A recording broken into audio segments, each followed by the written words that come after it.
আজকে আমাদের রাজনৈতিক দলগুলো এবং বিভিন্ন কমিশন প্রধানদের সাথে তিনি একটা বৈঠক করেছেন।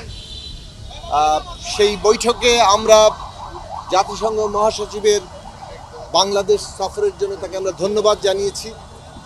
বাংলাদেশে যে রোহিঙ্গা শরণার্থী প্রত্যাবাসন সমস্যা, সেই সমস্যা সমাধানের জন্য তার যে ইতিবাচক ভূমিকা, সেটা তিনি যাতে আরও জোরদার করেন সে বিষয়ে তাকে আমরা ধন্যবাদ এবং আরও আহ্বান জানিয়েছি। তিনটি বিষয় এখন গুরুত্বপূর্ণ, সেই কথাগুলো তুলে ধরা হয়েছে। এক হচ্ছে যে এই জুলাই গণ অভ্যুত্থানের মধ্যে যে ভয়ঙ্কর হত্যাকাণ্ড হয়েছে তার বিচার হতে হবে এবং সেই বিচার আমরা আন্তর্জাতিক মানদণ্ড অনুযায়ী চাই এবং স্বচ্ছতার সাথে চাই। সেই ক্ষেত্রে জাতিসংঘ বাংলাদেশের পাশে থাকবে বলে আমরা প্রত্যাশা করেছি।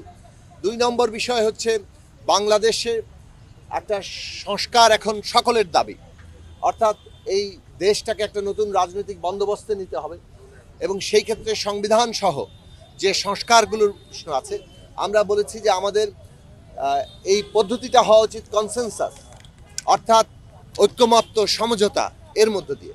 দেশ জুড়ে তোলপাড় ওয়ালটন ফ্রিজ কিনে আপনিও হয়ে যেতে পারেন মিলেনিয়ার। ঐক্যমত্য এবং সমঝোতার মধ্য দিয়ে সকলে যেটাতে আমরা ঐক্যমত্যে পৌঁছাবো সেগুলো জাতীয় চার্টার, জাতীয় সনদ আকারের সামনে আসবে এবং সেইগুলো বাস্তবায়ন কিভাবে হবে সেই বিষয় নিয়ে আমাদের ঐক্যমত্যে আসতে হবে। যেগুলো ঐক্যমত্য হবে না সেগুলো আকাঙ্ক্ষা হিসাবে থাকবে। এই যে জাতীয় সনদ কিংবা ন্যাশনাল চার্টার, সেটা কিভাবে বাস্তবায়ন হবে সে নিয়ে বিভিন্ন প্রস্তাবনা আছে।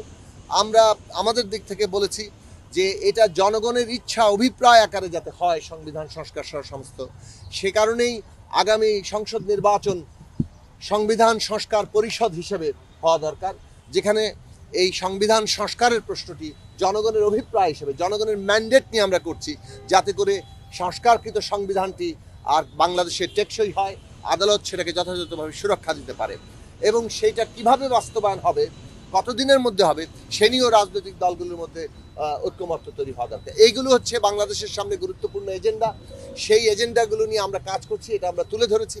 একই সাথে বলবো যে জাতিসংঘ মহাসচিব তিনি বলেছেন যে বাংলাদেশে একটা গণতান্ত্রিক রূপান্তর প্রক্রিয়া চলছে এবং জাতিসংঘ তার পাশে আছে এবং জাতিসংঘ মনে করে যে বাংলাদেশের এই যে রাজনৈতিক প্রক্রিয়া, এটা যথাসম্ভব ঐক্যমত্যের মধ্য দিয়ে আমাদের নিজেদেরকেই একটা জায়গায় পৌঁছাতে হবে, যাতে করে আমরা কি পদ্ধতিতে এই পুরো উত্তরণ পর্বটি পাড়ি দিব সেই বিষয়ে আমরা একমত হতে পারি।